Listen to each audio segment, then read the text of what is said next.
अस्सलाम वालेकुम बच्चों। लास्ट टाइम हम डिस्कस कर रहे थे टॉप डाउन ट्रांसलेशन।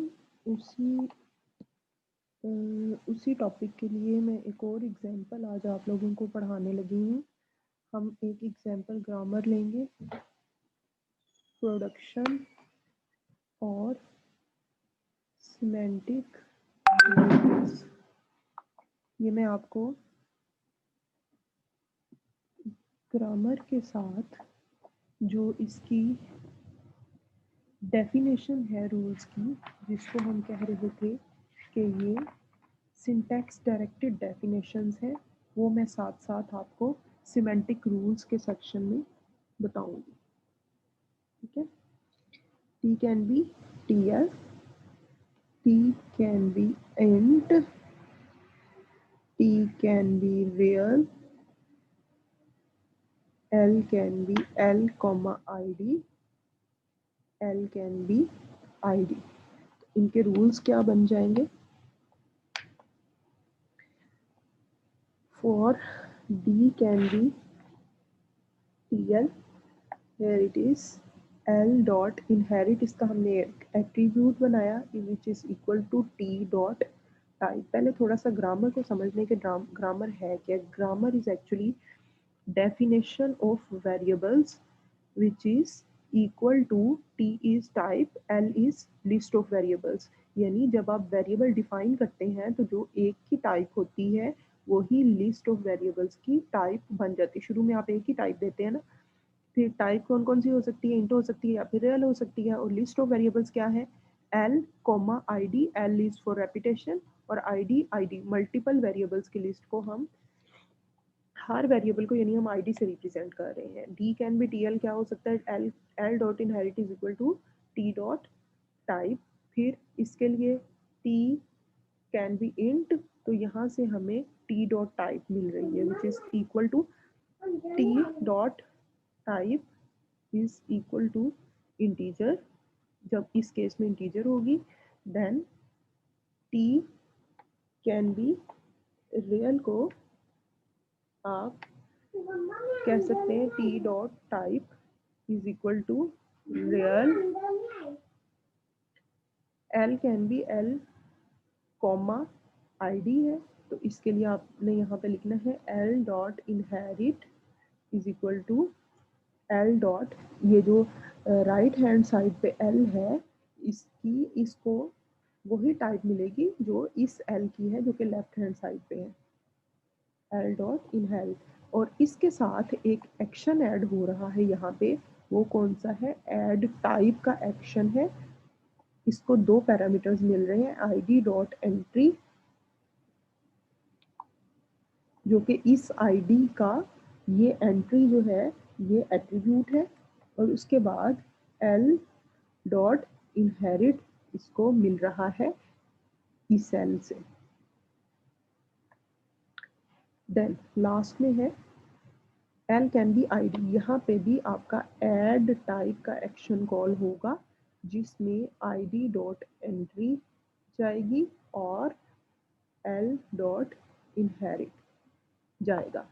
ये जो बातें हमने की हैं ये है सिंटैक्स डायरेक्टेड डेफिनेशन, और ये जो दो चीज़ें हैं ये है सिमेंटिक रूल्स के हवाले से जो मैंने आपसे बातें की थी लास्ट लेक्चर में, वो है सिंटैक्स डायरेक्टेड ट्रांसलेशन, जिसमें मैंने आपसे कहा था कि हर प्रोडक्शन के अगेंस्ट एक लिस्ट ऑफ एक्शंस प्रोवाइड की जाएगी अगर वो उस रूल के मुताबिक आते हैं। तो नेक्स्ट काम हमने क्या करना है, हमने एक पार्स ट्री बनाना है। एक इनपुट ले लेते हैं,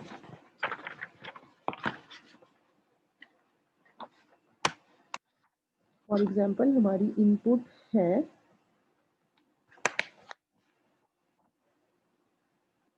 रियल ID 1, ID 2 और ID 3। ये हमारी एक स्ट्रिंग है जिसको हम पार्स करना चाहते हैं। तो सबसे पहले क्या लिखेंगे? सबसे पहले वाला नॉन टर्मिनल वो कौन सा है? D. D can be T और डी कैन बी एल है। अब टी का एट्रीब्यूट कौन सा है?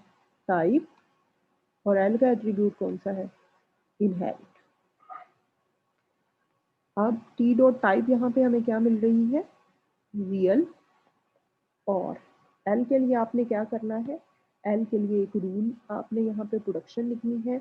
वो कौन सी प्रोडक्शन होगी, एल कॉमा और ID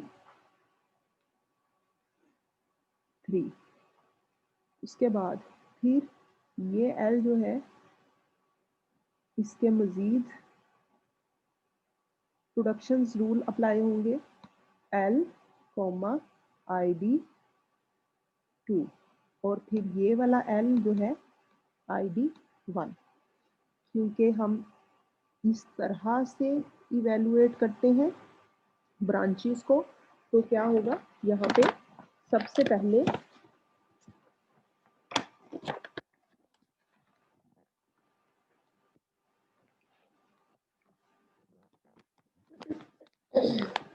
आपकी ये वाली ब्रांच इवेलुएट होगी। उसके बाद एल डॉट इनहेरिट को आपने इवेलुएट करना है। एल डॉट इनहेरिट को इवेलुएट करने के लिए आपको इस ब्रांच को ट्रैवर्स करना पड़ेगा ID तक। तो ये आ जाएगा यहाँ पे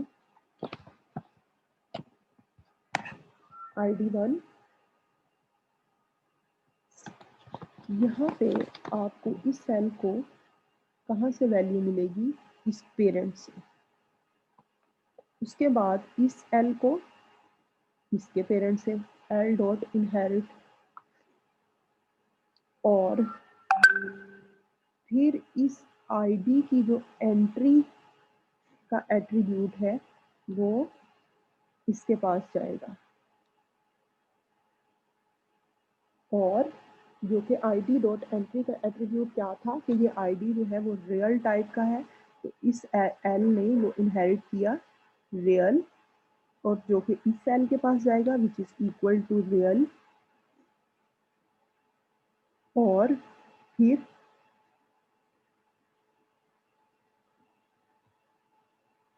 रियल।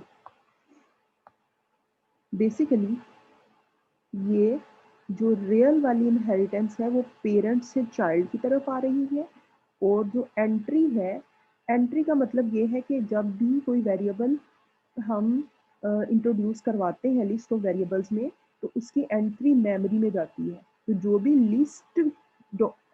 जो भी वेरिएबल की लिस्ट की टाइप होगी वही उस ID की टाइप भी बन जाएगी। इसी तरह से ID 2 डॉट एंट्री, ये भी इस सेल की तरफ जाएगी, और ID 3, तो जो जहाँ यहाँ पे टी डॉट टाइप रियल इसको मिली थी, इस एल को ये यहाँ से मिली, यानी जो टाइप यहाँ थी वो इसने इनहेरिट कर ली फॉर द ऑल IDs और द लिस्ट ऑफ वेरिएबल्स।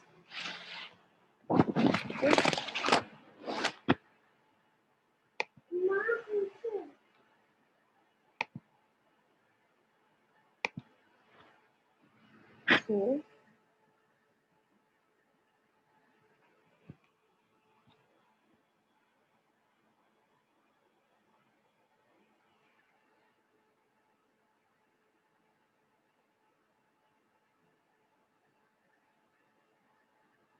यहाँ पे ये स्क्रीन मैं आपके साथ शेयर कर रही हूँ,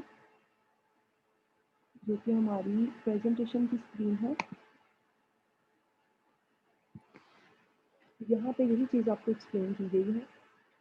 अब इसमें दो तरह के एट्रीब्यूट्स हैं, एक को हम कहते हैं inherited attributes.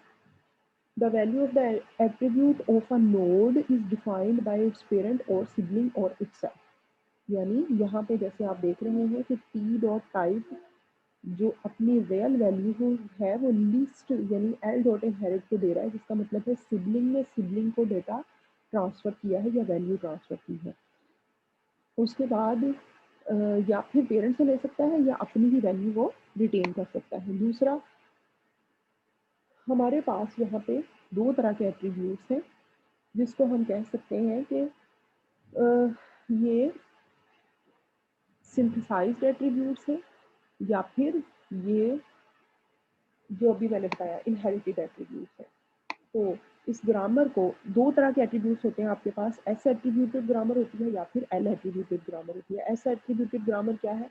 A grammar is called as attributed if every attribute of the grammar is synthesised. Synthesised attribute के बारे में मैंने लास्ट लेक्चर में आपसे बात की थी, which is over here. Synthesised attribute क्या होते हैं? Each attribute value is being changed by its children और बाय इटसेल्फ, यानी वहाँ पे वैल्यू जो है वो चिल्ड्रन टू पेरेंट ट्रांसफर हो रही थी, जैसे कि ये इस ट्री में आपको नजर आ रहा है, जैसे डिजिट डॉट लेक्सिकल एफ को मिल रहा था एफ से टी में एंड सो ऑन। वो उस टाइप ऑफ एट्रीब्यूट्स अगर आपकी ग्रामर में हो तो हम कहते हैं S for synthesise S attributed grammar. और दूसरी को हम कहते हैं एल एट्रीब्यूटेड ग्रामर। इसकी क्या डेफिनेशन है? We can have a combination of synthesised and inherited attributes in the grammar, यानी एक कॉम्बिनेशन होता है आपके पास, उसमें सिंथेसाइज्ड एट्रीब्यूट्स भी हो सकते हैं और इनहेरिटेड एट्रीब्यूट्स भी हो सकते हैं। अगेन इनहेरिटेड को मैं रिपीट कर देती हूँ। इनहेरिटेड एट्रीब्यूट्स ऐसे एट्रीब्यूट्स हैं जो कि आप पेरेंट टू चाइल्ड ट्रांसफर हो रहे होते हैं या फिर सिबलिंग टू सिबलिंग ट्रांसफर हो रहे होते हैं। इन आवर दिस एग्जाम्पल ये एल डॉट इनहेरिट जो है वो अपने चाइल्ड की तरफ ट्रांसफर हो रहा है, और टी डॉट टाइप जो कि रियल था वो अपने सिबलिंग की तरफ ट्रांसफर हो रहा है। यानी ये दो तरह के एट्रीब्यूट्स हैं इसमें जो कि इसको एल एट्रीब्यूटेड ग्रामर बना रही है, प्लस इसमें सिंथेसाइज्ड एट्रीब्यूट्स भी आ सकते हैं। Another condition is for inherited attributes, every node should get the value from its previous or the left child. एक और restriction है, वो ये है कि जो भी एट्रीब्यूट अपने सिबलिंग से कोई चाइल्ड लेता है वो अपने लेफ्ट सिबलिंग से ले सकता है, अपने राइट सिबलिंग से नहीं। जैसे कि इसमें देखें, इस पार्स ट्री में देखें, जो लेफ्ट हैंड वाली ब्रांच है टीडो टाइप का, जो रियल एट्रीब्यूट है वो राइट वाले चाइल्ड को मिल रहा है। दैट मीन्स लेफ्ट वाला चाइल्ड वैल्यू देगा राइट वाले चाइल्ड को। यहाँ पे एक एग्जांपल भी मैंने दी है x1 x2। अगर आपने ऐसी एक प्रोडक्शन हो आपके पास, A can be x1 x2 up to xn, तो xi जो है वो इनहेरिट करेगा वैल्यू किससे? xj-1 से, या फिर अपने पेरेंट से जो कि है a। तो जब भी वैल्यूज जो है अपने पेरेंट टू चाइल्ड या फिर लेफ्ट सिबलिंग से राइट सिबलिंग की तरफ जाएंगी तो हम इसको कहेंगे ये इनहेरिटेड एट्रीब्यूट्स है, उस ग्रामर को हम कहेंगे ये एल एट्रीब्यूटेड ग्रामर है। We can pass the tree with arrow marks showing the flow of transition of values, the dependency pass tree। ऐसा pass tree जिसमें ये arrows के साथ mention हो कि values कहाँ से कहाँ ट्रांसफर हो रही है, उसको हम क्या कहते हैं? डिपेंडेंसी पास ट्री कहते हैं। और उस पास ट्री में साइकिल नहीं होना चाहिए, अगर तो उसमें साइकिल मौजूद होगा तो वो ये डिपेंडेंसी ट्री नहीं होगा। तो ये जो ग्रामर की एग्जांपल आज हमने की है ये कौन सी ग्रामर है? L attributed grammar. और जो लास्ट टाइम हमने एग्जांपल की थी वो थी S attributed grammar. That's it.